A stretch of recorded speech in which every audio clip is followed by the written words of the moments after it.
Que Dieu soit béni. Je suis content ce soir de pouvoir apporter la parole de Dieu. C'est une grâce du Seigneur de pouvoir vous apporter le concours de la parole de Dieu. Et je bénis Dieu, frères et sœurs. Je bénis Dieu pour tout ce que Dieu fait dans une vie, pour tout ce qui se fait au cours de nos réunions, à l'extérieur de nos réunions. Le contact que nous avons avec des chrétiens, c'est quelque chose de merveilleux.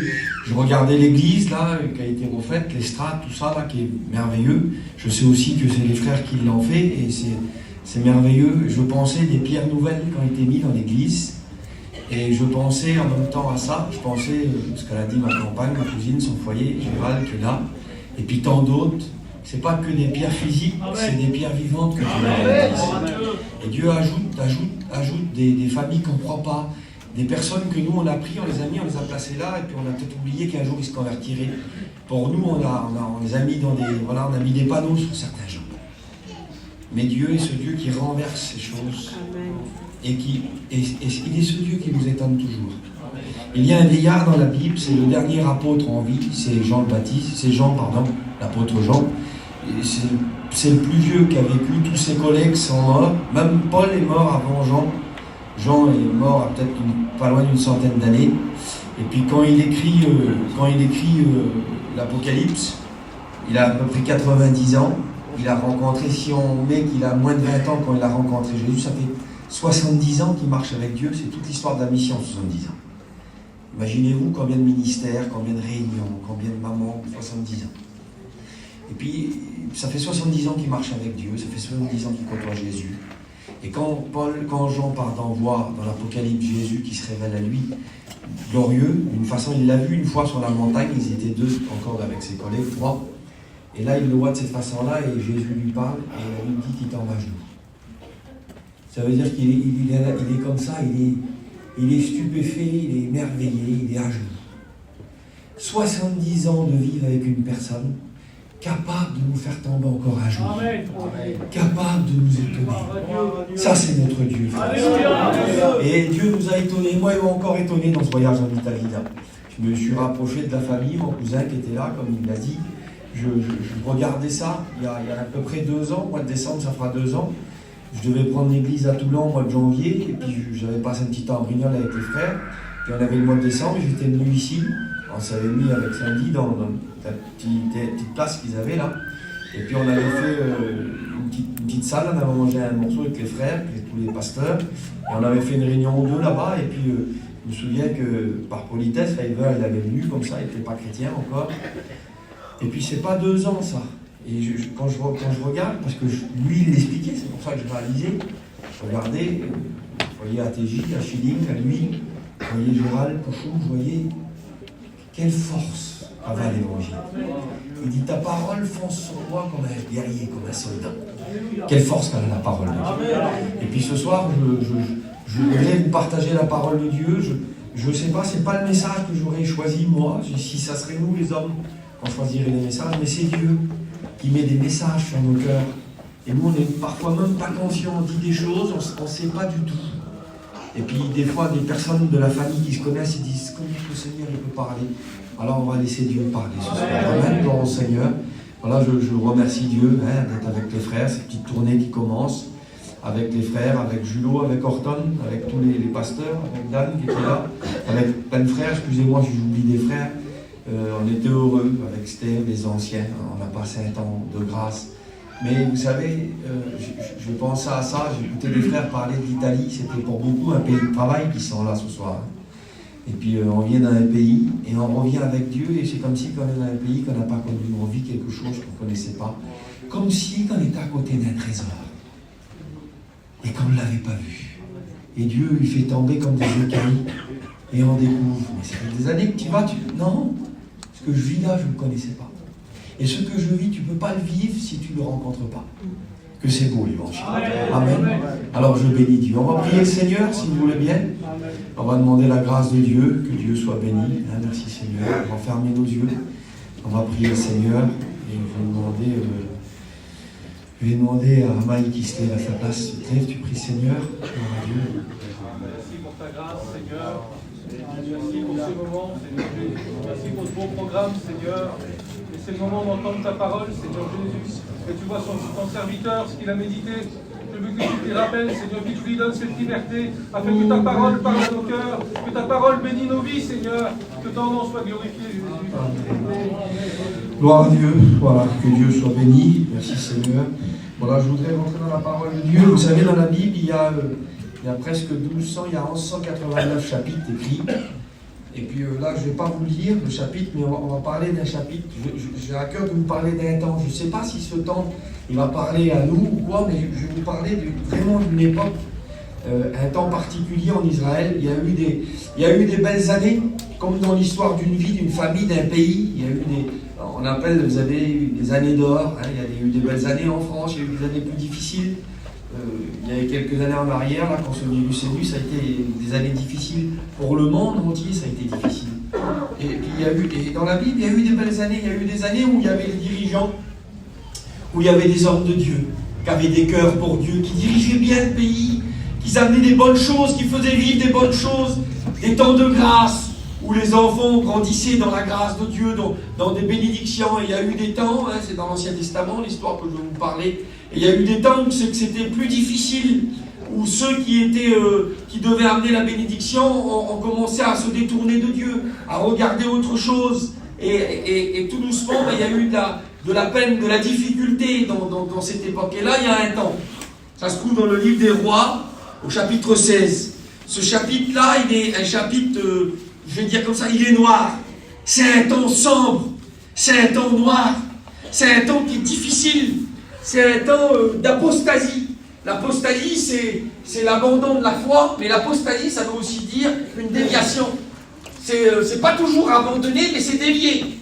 Et c'est un temps où il y a de l'abandon, il y a de la déviation aussi. C'est un temps où les rois, les dirigeants de l'époque se détournent de ce que Dieu a pour eux, se détournent de la parole de Dieu, se détournent des conseils. Et c'est un temps où on se détourne de Dieu, et c'est un temps aussi, à cette époque-là, où on reprend ce qu'on a laissé. C'est un temps où les hommes vont rechercher ce qu'ils avaient abandonné. Ce temps-là, ce chapitre-là se termine avec l'histoire d'un homme, il s'appelle Hiel de Bethel. Il a un beau nom, il a une belle appellation, mais il a une très vilaine vie. Vous savez, des fois on peut avoir des belles paroles, on peut revendiquer des grandes choses, mais dans la réalité ça peut être autrement. Et cet homme-là, Hiel, là, il est là, lui, et il va faire quelque chose. Il va rebâtir une ville qui a été détruite. Cette ville, elle s'appelle Jéricho. Et cette ville qui a été détruite, c'est Dieu qui l'a détruite. C'était une ville ça représente un petit peu la vie contre Dieu, la vie sans Dieu. La vie où les hommes ne voulaient pas de Dieu, qui voulaient vivre comme bon leur semblait. Et Jéricho, c'était l'orgueil de ce pays. Et quand Josué est venu, il a détruit cette ville. Et Hiel, lui, il va reconstruire ce que Dieu a détruit. Il va relever ce que Dieu avait renversé. C'est l'image un petit peu de Pierre parlera de ça. Il dit que les hommes, ils sont semblables à un animal qui va reprendre ce qu'il a rejeté. Il va prendre un animal qu'on va nettoyer, une truie, puis elle va retourner dans le bourbier. C'est l'image de l'homme qui repart chercher ce qu'il a laissé. Et on va rentrer dans ce temps-là, et on voit qu'à cette époque-là, ben les gens faisaient cette récupération-là. Ils allaient reprendre ce qu'ils avaient laissé. Hiel reconstruit ce que Dieu avait détruit. C'est un petit peu comme si Dieu a enlevé des choses, et puis tout doucement on commence à les reprendre. Et ça, c'est un temps très difficile. Et dans ce temps-là, Dieu, il perd de la place, si vous voulez, dans le cœur de son peuple. Et puis Dieu, qui est à la première place, il est relégué à la seconde place, et puis à la troisième place. Et puis à un moment donné, il y a un personnage, hein, on finit par oublier Dieu. Et puis le roi de l'époque, il va carrément se détourner de Dieu. Il s'appelle Akab. Et puis lui, il va se tourner vers Baal. Et la Bible dit comme ça, il dit comme si c'était rien, de se tourner vers les péchés de Jéroboam. Akab servit Baal, il se détourna de Dieu. Et puis là, ce temps-là, c'est un temps noir, c'est un temps où on oublie Dieu. C'est un temps où les hommes mettent un petit peu de Dieu de côté. Et dans ce temps difficile, là, le chapitre 16 se termine, là. Et puis il y a un nouveau chapitre qui démarre. Dites Amen. Que Dieu soit béni. Parce que Dieu peut nous accorder ça, un nouveau chapitre. Ça veut dire qu'il y a un temps de notre vie, c'est un mauvais chapitre, où on a fait des mauvais choix. Peut-être que tu es en train de vivre un chapitre de ta vie qui est peut-être moyen, qui n'est pas terrible. Peut-être que tu as fait des mauvais choix. Peut-être que tu as été reprendre un petit peu ce que tu avais laissé. Peut-être que tu es en train de relever quelque chose que Dieu avait abaissé. Vous savez, quand l'évangile, quand Dieu vient dans notre vie, il abaisse des choses. Vous savez, quand Dieu arrive, l'évangile véritable, on disait ça il y a quelques jours en arrière avec les frères en Italie. Dieu, il apporte la vie. On connaît toujours cette image-là, c'est vrai. Mais c'est simultané. Quand Dieu arrive, il a deux effets. C'est qu'il apporte la vie et la mort. Et si on aurait un Dieu qui n'apporterait que la vie, et qui aussi laisserait notre ancienne vie vivre en même temps, c'est-à-dire une vie de péché, une vie de Dieu, ben ça ne serait pas le Dieu de la Bible. Dieu apporte la vie et la mort. Ça veut dire que quand Dieu vient, il fait vivre quelque chose qui n'était pas vivant. Il nous ramène à la vie, dit la Bible.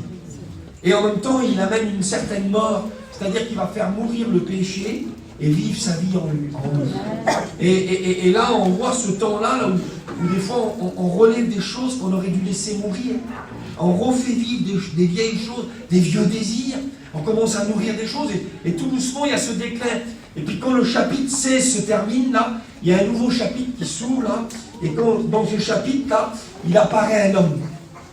On n'a jamais écouté parler de lui. On n'a pas vu sa naissance, on ne sait pas comment il est né, on ne sait rien de lui. Il apparaît au chapitre 17 comme ça, d'un seul coup, soudainement. Et comme il apparaît, cet homme-là, on va voir que c'est un homme résolu. On va voir que c'est un homme déterminé. On va voir que ce personnage qui apparaît là, il a déjà fait un choix, lui. Quand il apparaît, alors que tous les hommes sont détournés de Dieu, alors qu'on vit un déclin, alors qu'il y a un besoin, lui, il apparaît sur la scène là, comme si il met ses deux pieds dans le plat dans l'histoire là, et puis il dit, moi j'ai fait un choix, même si beaucoup sont détournés de Dieu, même si beaucoup vivent une apostasie, même si beaucoup sont en train de chercher des vieilles choses du passé, moi mon choix c'est d'être un homme pour Dieu. Moi mon choix c'est de me lever pour le peuple, de me lever pour ma famille, de me lever pour mon église. Moi je veux voir la main de Dieu sur ma maison, je veux la voir sur mes enfants, comme ça a été expliqué. Ça peut être un homme, mais ça peut être une sœur. On a écouté la sœur Lindsay, comme elle a témoigné, son foyer éclaté par le monde, mais malgré tout, là dans une église, où c'est qu'on dit à la petite sœur, on est à Calais, oui, mais même si on ne parlait pas grand-chose, mais s'il y a des choix dans mon cœur, si on se dit, Seigneur, peu importe, tu auras ce que ce sera, ça mettra le temps, ça mettra. Mais moi, je ne vais pas aller rechercher dans la poubelle mon péché ou des misères, je ne vais pas aller chercher des choses que toi tu as enlevées de moi, je ne vais pas les reprendre. Non, Seigneur, je veux te rester fidèle.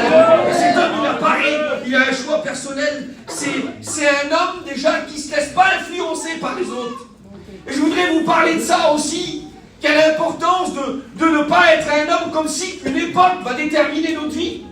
Bientôt, on va sortir des vieilles photos, on va demander à Snell, ça fait presque 50 ans qu'il prêche l'évangile. On va demander, et puis s'il y a des autres anciens aussi, on va demander, montrez-nous des photos. Maman, c'était pas bon les années 80, 90. Oui, mais ça, on peut plus le vivre, mon frère. On est en 2024. C'est plus possible. À telle époque, on pouvait vivre de cette manière. À telle époque, on pouvait être comme ça. C'est pas arrivé, c'est pas ancien, comme on sait là.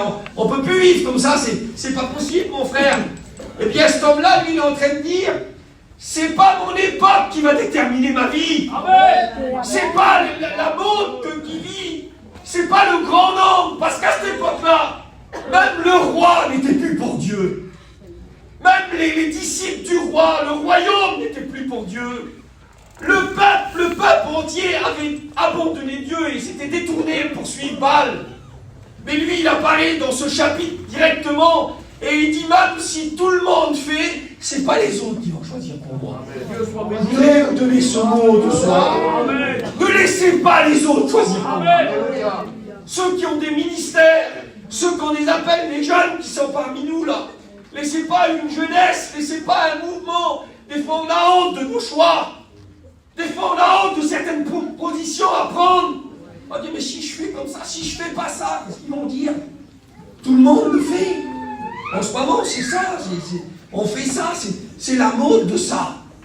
Alors, si moi, je ne le fais pas, si mes petits ne font pas ça, je vais passer pourquoi? Eh bien, écoute, n'a pas honte des autres. Cet homme, il apparaît comme un homme qui n'a pas honte des autres. Il préfère avoir honte pour les hommes, mais lever la tête pour Dieu. Certains gens qui auront eu honte des hommes, quand ils seront devant Dieu, baisseront la tête devant lui. Lui, il apparaît comme un homme résolu. Que c'est beau la détermination. Que c'est beau la détermination, c'est pas que dans une église. La louange, c'est pas qu'une prière. Le je t'aime, c'est pas qu'un mot de prière. Quand tu sonnes à un moment donné et que la personne est en face de toi, que pour faire ton commerce, et qu'on te demande c'est bien comme ça et c'est pas comme ça. Eh bien, quand tu dis non, c'est pas comme ça et que tu loupes ton travail, là, tu es en train d'adorer Dieu. Amen. Quand tu es là face à une situation ambiguë, donc quand il y a ton neveu qui est dans une histoire, et que l'autre, c'est pas ta famille, mais c'est ton neveu qui a tort, et que tu dis, même si ta famille, elle est mise à dos, parce que tu prends position pour la vérité, et bien quand tu le fais, c'est mieux de prier dans l'église, malgré que c'est bien de prier dans l'église, c'est très important. Mais il y a des positions, c'est plus des mots. Cet homme-là, c'est pas, il n'est pas rempli de mots. Il n'est pas rempli de titres, il n'est pas rempli de paroles. Il est rempli de détermination. Il est rempli de résolution. Il a résolu dans son cœur. Ça l'a animé. Plus il a vu, au lieu qu'il se dégonfle, qu'il se déballonne, au lieu qu'il se refroidit, plus il a vu les autres abandonner Dieu. Plus il a vu le roi se détourner.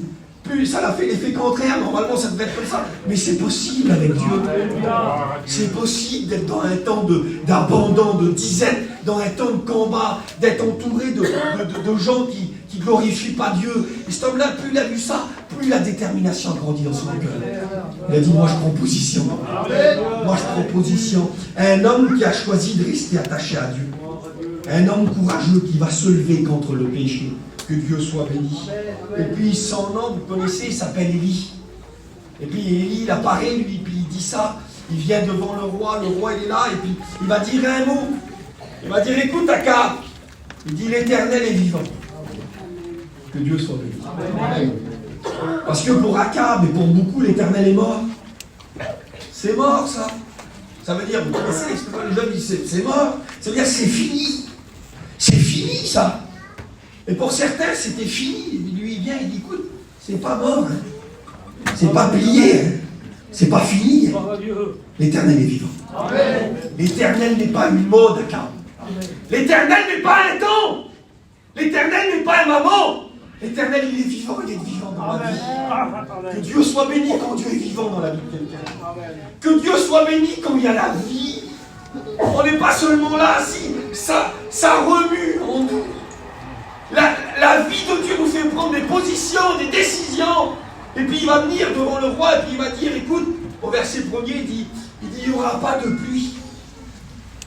Il n'y aura pas de pluie sinon ma parole.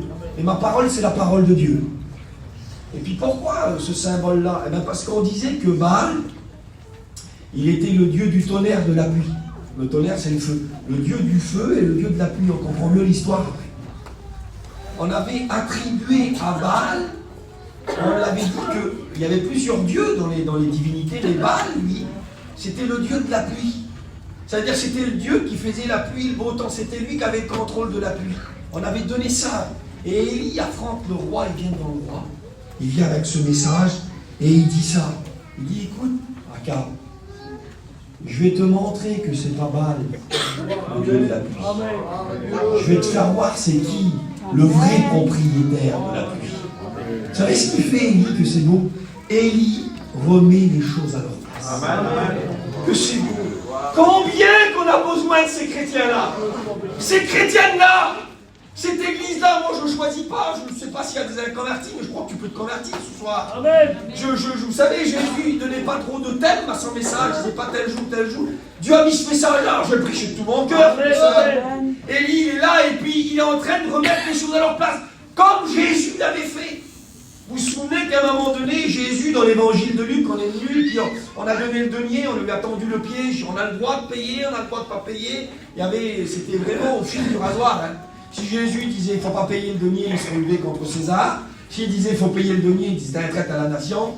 C'était très compliqué. Et vous vous rappelez que ce que Jésus a fait, il a dit donnez-moi un denier. Et sur le denier, on a appris par nos anciens, Sur le denier, il y avait la tête de César. Et j'ai dit, de qui porte-t-il l'effigie? César. Et en dessous, il y avait marqué Dieu et César, et de l'autre côté de la pièce, César et Dieu. Parce que les Romains disaient que César était Dieu. Et quand il dit ça, il dit, donnez-moi la pièce, il dit, c'est l'image à qui? C'est César.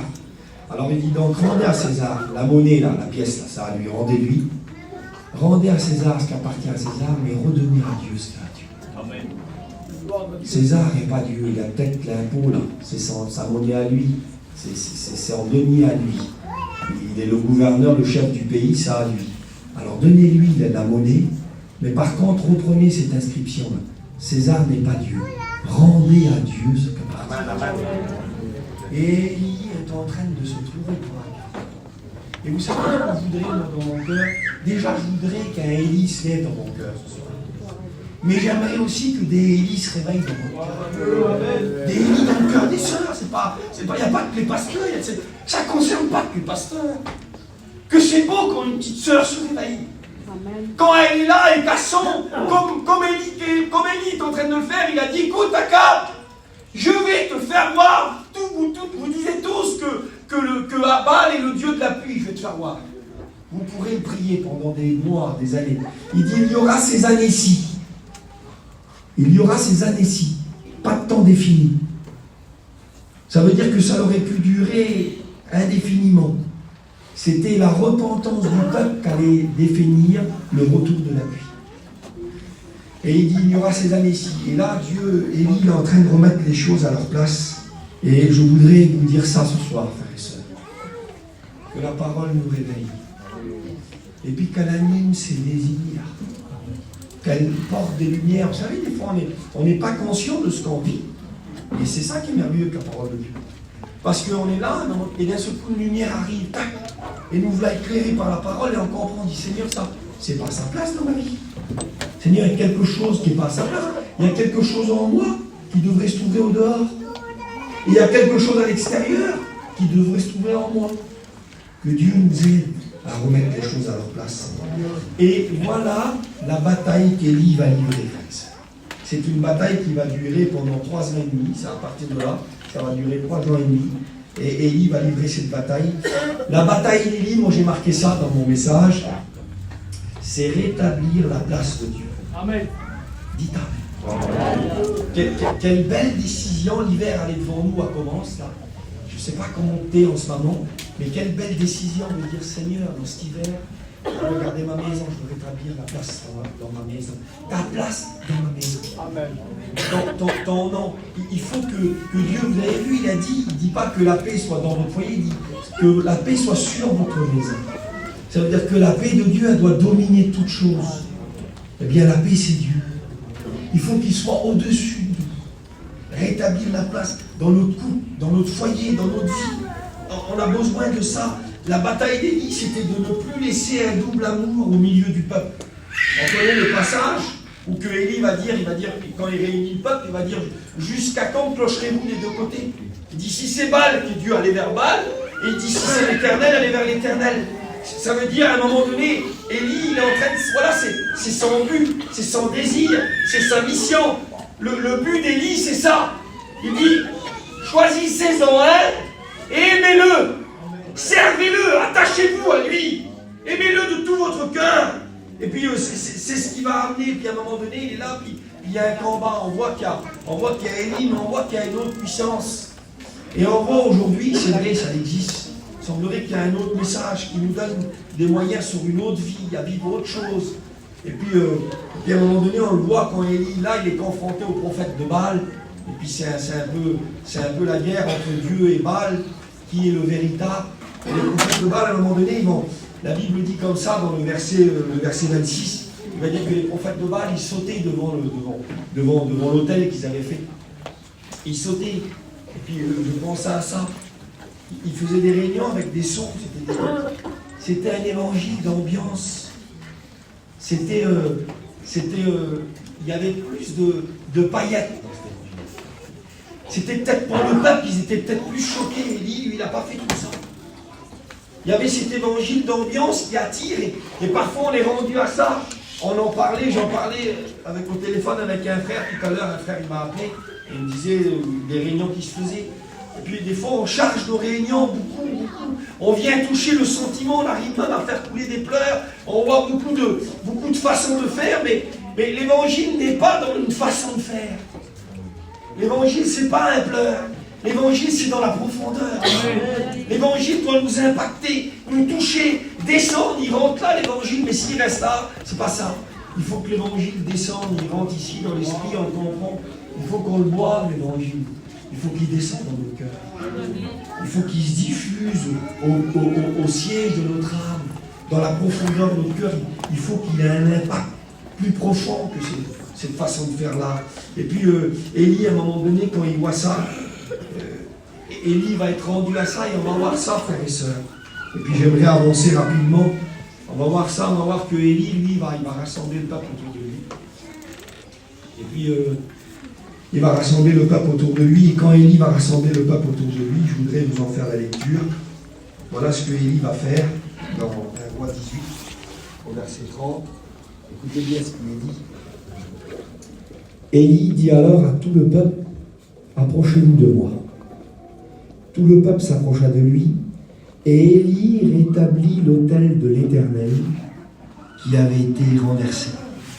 Il prit 12 pierres, d'après le nombre des fils de Jacob, auquel l'Éternel avait dit Israël sera ton nom. Et il bâtit avec ces pierres l'autel de l'Éternel. Amen. Amen, gloire à Dieu.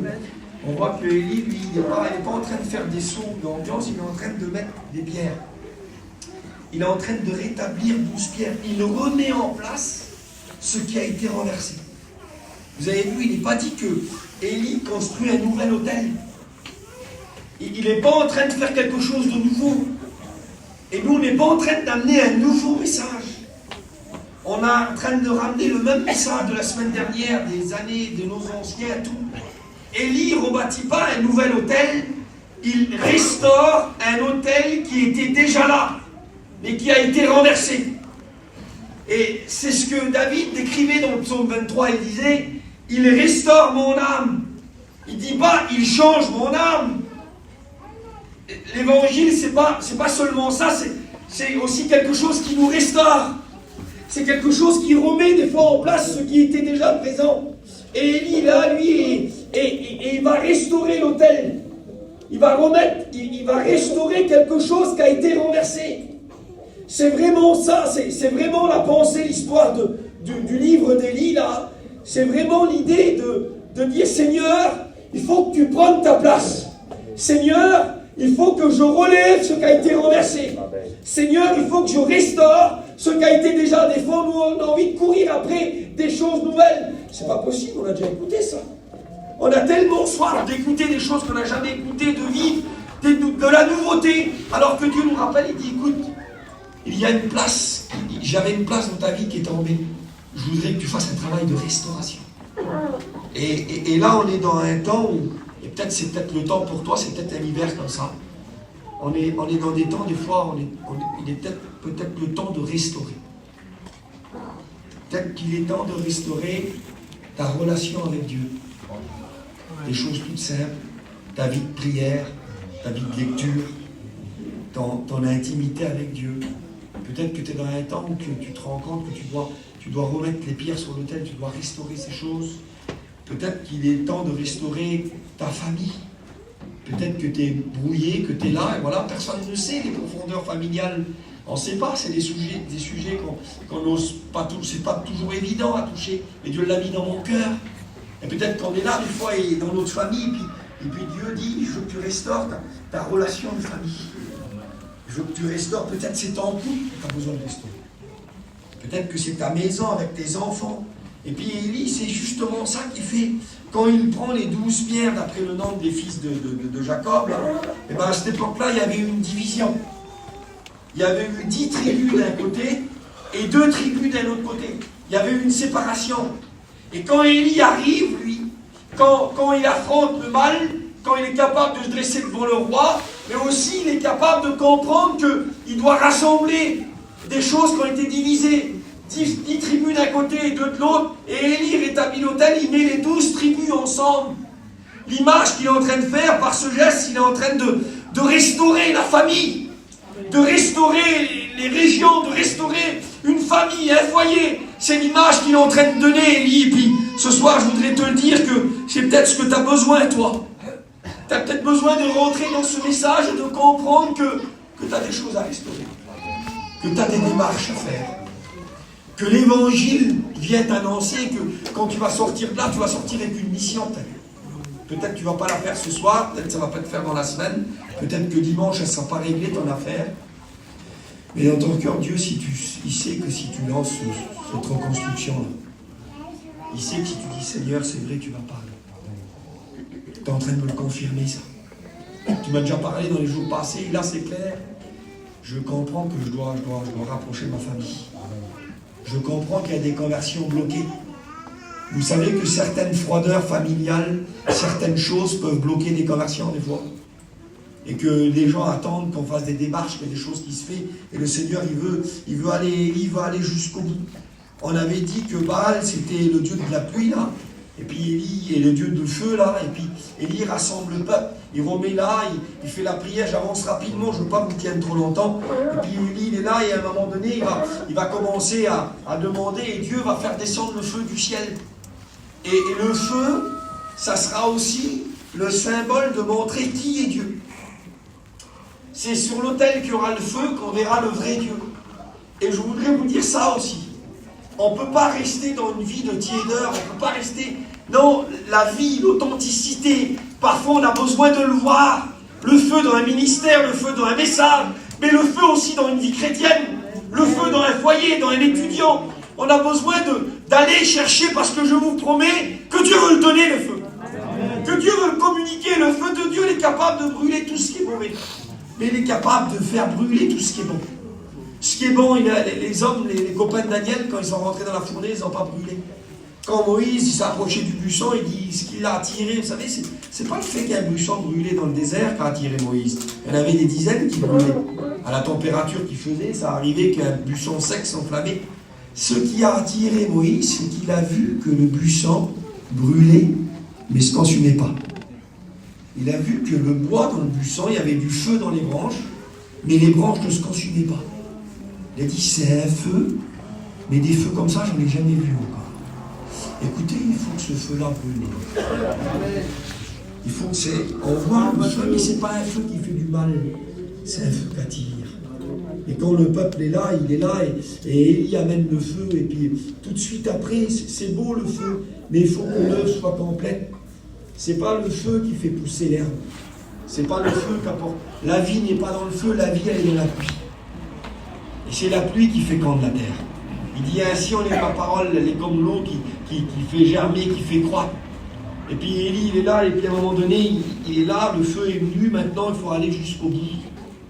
Élie doit aller jusqu'au bout, il faut qu'il montre qui est Dieu, il faut qu'il ramène le peuple à Dieu. C'est la plus grande mission qu'il a reçue de sa vie. Et il vient de faire la première partie, le feu. Mais il faut la seconde, la pluie.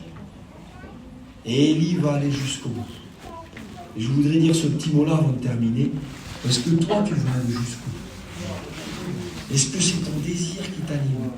Peut-être que tu dis, je n'ai pas la force d'aller jusqu'au bout. Mais Dieu ne te demande pas si tu as la force, il te demande si tu as le vouloir. Vous savez, des fois, nous, on répond ce qu'on ne peut pas. Dieu dit, je ne t'ai pas dit ce que tu pouvais, je t'ai demandé ce que tu voulais.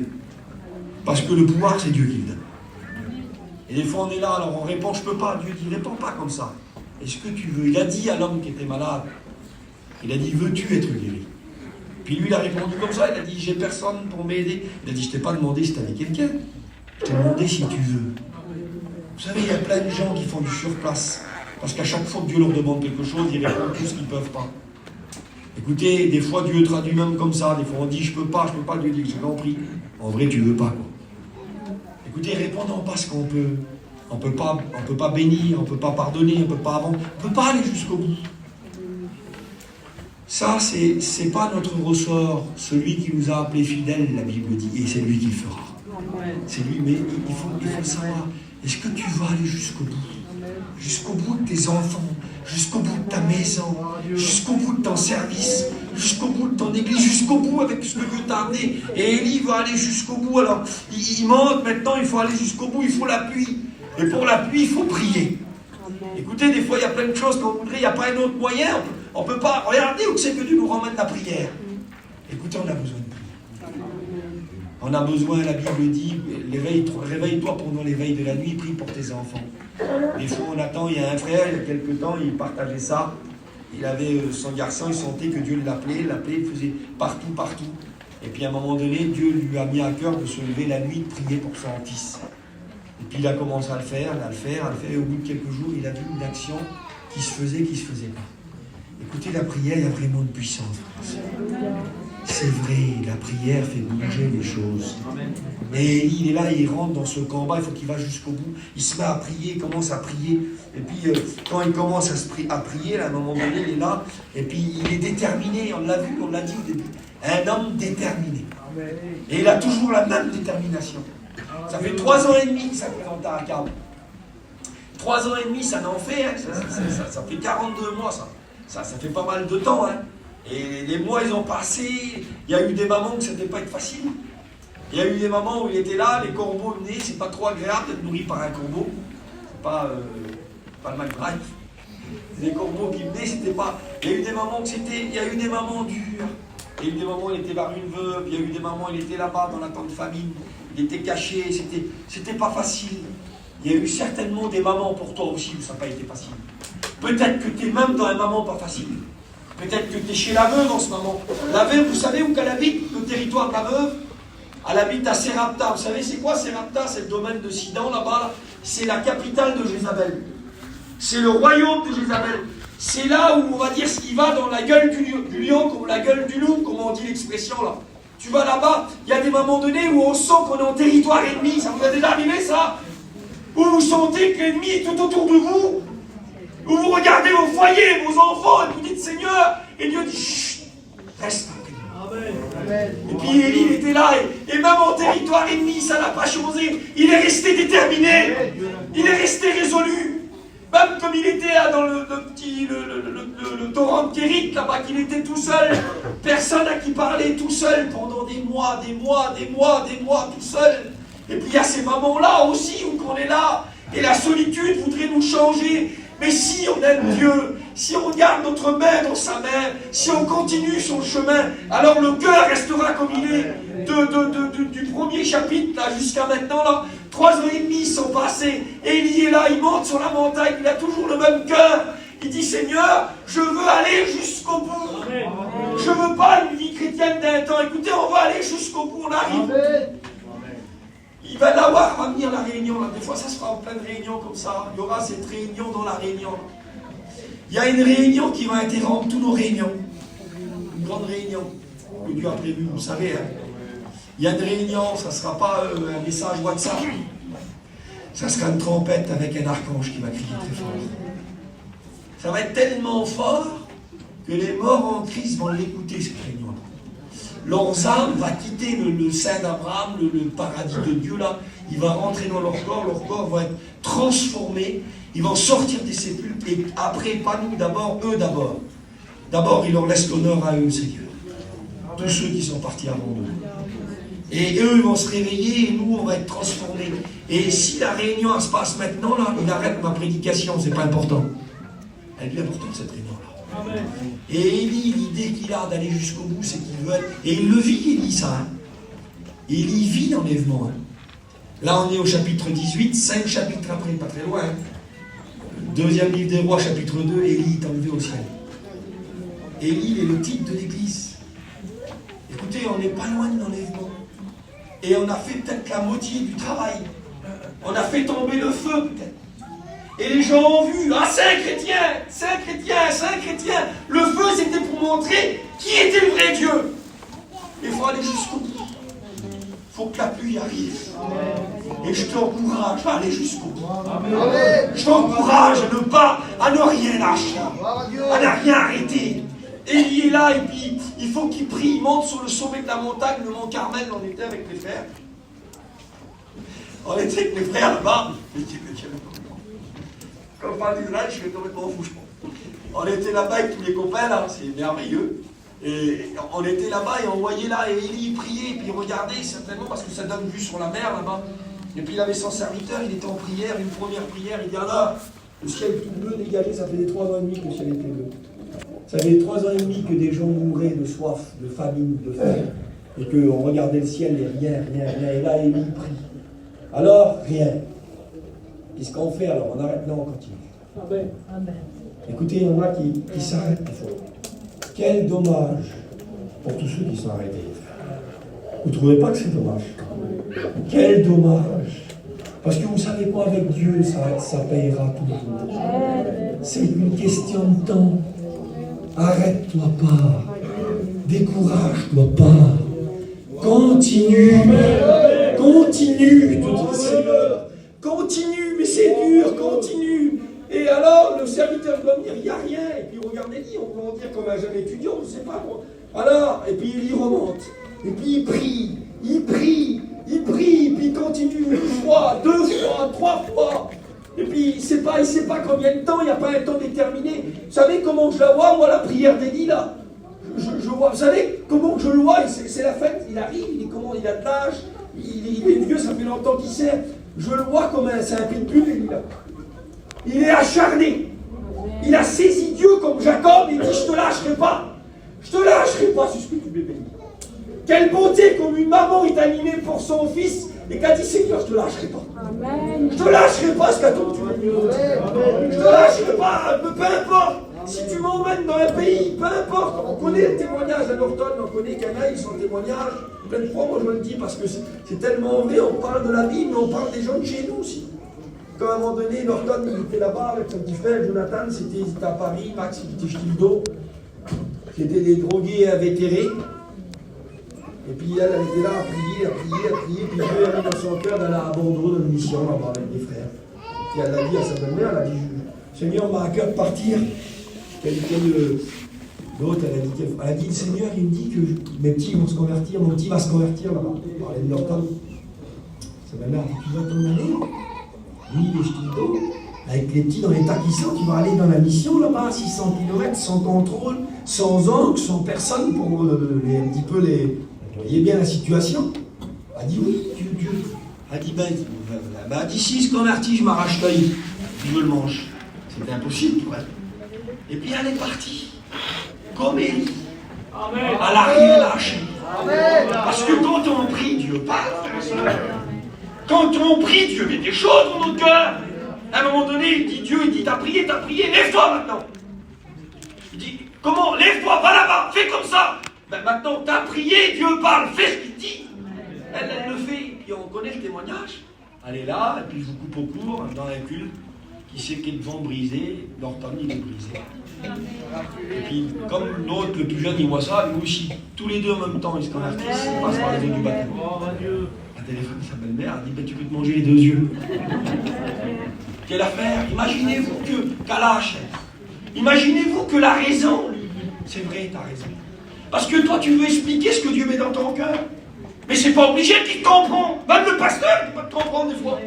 Toi, tu veux l'approbation des hommes alors que Dieu te parle. Amen. Tu vas chercher les hommes et tu dis, qu'est-ce que t'en penses? Comment tu vois ça? Comment c'est... Mais il parle pas. Excusez-moi, les frères. Excuse pour moi. Amen. Pas pour les frères, pour moi. Mais des fois, il y a des convictions qu'il ne faut même pas le dire. On peut demander un conseil à des anciens, à des frères. Il y a des convictions où nos familles ne peuvent pas nous comprendre. Dieu te l'a dit, c'est Élie, le serviteur, il vient, il dit, il n'y a rien. Certainement qu'il a pu dire ça. Et Élie, il est acharné. Il lâche pas. Je finis le message. Il lâche pas, il continue, il s'acharne. Puis à un moment donné, vas-y, va voir. Et à un moment donné, le serviteur, il dit alors, il revient, il dit, je vois quelque chose, et je vois un nuage. Il dit, il est comme la paume de la main d'un homme. Et comme il voit ça, il dit, c'est bon. La paume d'une main, dans le ciel, un nuage dans le ciel en forme de main. Un nuage en forme d'une main. La prière fait venir une main. Amen. Quelle main c'est ça? Amen. Vous la connaissez, cette main-là? Comme elle se pose sur toi. Tu la connais, cette main, comme tu es malade, qu'elle se pose, on en parlait, guérissant tout à l'heure, avec Julo, avec Steph. On était autour assis comme ça, puis on parlait de ça. quand cette main se pose. Néhémie, à un moment donné, il était là, son pays était en ruine. Et puis, il sentait, comme il y a venu les frères, Anani, les frères, ils sont venus là, peut-être plus de 1000 km.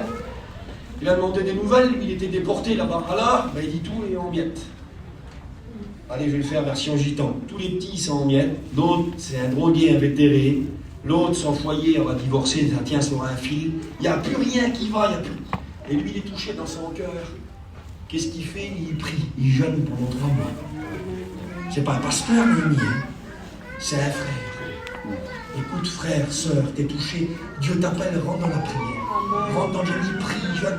Et à un moment donné, il explique à ses frères, la main de Dieu, elle se pose sur lui. Je vis une main, elle se pose sur lui. Et comme elle se pose sur lui, le roi, il donne des lettres. Le roi, il y a des frontières, il donne des lettres pour ouvrir les frontières. Écoutez, la main de Dieu, elle est capable de lever des barrières. La main de Dieu, elle est capable d'ouvrir, de tracer un chemin. La main de Dieu, elle est capable de nous bénir. Et puis je termine, Daniel, il dit ça, lui. Il a un grand problème, il dit les forces me manquaient. Il dit, puis l'homme qui était là, qui avait l'apparence d'un fils de l'homme, il dit, il étendit sa main et me toucha. Et les forces revinrent. Élie a été jusqu'au bout, jusqu'à ce qu'il voie la main de Dieu. Comme il l'a vu, il a arrêté de prier, il a dit ça, c'est bon. Écoutez, je sais pas, on a une ligne d'arrivée. Tu sais c'est quoi ta ligne d'arrivée? C'est la main de Dieu. Voilà, le Seigneur t'appelle à le remettre à sa place dans ta vie. Le Seigneur t'appelle à remettre les choses à leur place. Le Seigneur t'appelle à travers ce message à être un homme déterminé, à être une femme déterminée, à être un ministère déterminé. Peut-être que Dieu t'a confié une œuvre, peut-être que Dieu t'a envoyé dans une direction, peut-être que tu n'es même pas rentré, mais tu as un travail qui naît dans ton cœur, ta compagne aussi, et puis tu sens que ça va être pas facile. Mais Dieu t'appelle à être un homme déterminé. Dieu t'appelle à être un homme de résolution. Dieu t'appelle à être un homme décidé. Et je te promets ce qu'Élie a vécu, tu peux le vivre aussi. Si tu prends position dans cet hiver, si tu dis je vais me lever la nuit comme il a dit le frère, je vais me lever pour mes petits, je vais me lever parce que je veux voir des guérisons. Je veux voir ta main, Seigneur. Je veux voir des changements. Je veux voir la bénédiction. Si tu te lèves, si tu te décides, tu vas voir la grâce de Dieu se manifester. Et je termine. J'ai terminé. Que Dieu soit béni. Voilà, merci Seigneur. Je crois que le Seigneur nous appelle, frères et sœurs. Je crois que nous sommes dans des temps. Et cette histoire, elle est belle pour nous. Parce que nous, on n'est pas dans le temps là. Il y a des hommes bénis. Il y a des hommes, il y a des églises bénies. On n'est pas dans le temps que j'ai cité, moi, là. On est dans un temps où on voit les frères qui travaillent pour Dieu, on voit que l'œuvre de Dieu marche. Mais peut-être que toi, tu sens que ton temps, c'est un temps de réveil. C'est un temps où tu dois restaurer des choses. Alors que Dieu fasse que tu te lèves comme c'est temps. Que tu te lèves là dans ton cœur, même si tu ne mets pas debout à ta place, mais que tu te lèves dans ton cœur. Que tu prennes position. Que ta position, tu sois calé. Tu sais que tu te cales là, que tu es prêt à affronter la tempête, le vent contraire. Parce que je te promets que si tu prends une décision dans ton cœur, si le message déclenche une décision dans ton cœur, tu auras de la tempête, tu auras du vent contraire, je te le promets. Mais le vent sera contraire, mais Dieu sera avec toi. Dieu te poussera dans le dos. On était là, je termine avec ça, on était là au séminaire en Italie. Puis vous connaissez mon oncle Eunice qui est arrivé, puis il a voulu prendre la parole, il y a eu un mot pour lui, puis ceux qui étaient là, on a été bénis. Et puis moi, je l'ai vu ce qu'il a dit là. Toujours là, il dit, quand ça m'est arrivé ça, j'ai senti comme des mains qui m'ont poussé dans le dos. Pour dire avance, avance, avance. Et bien, si tu prends la décision, Dieu va mettre ses mains dans ton dos. Et il va te pousser. Et chaque pas que tu vas faire, tu vas voir la bénédiction. Tu vas voir la grâce se manifester. Alors on prie le Seigneur, frères et sœurs.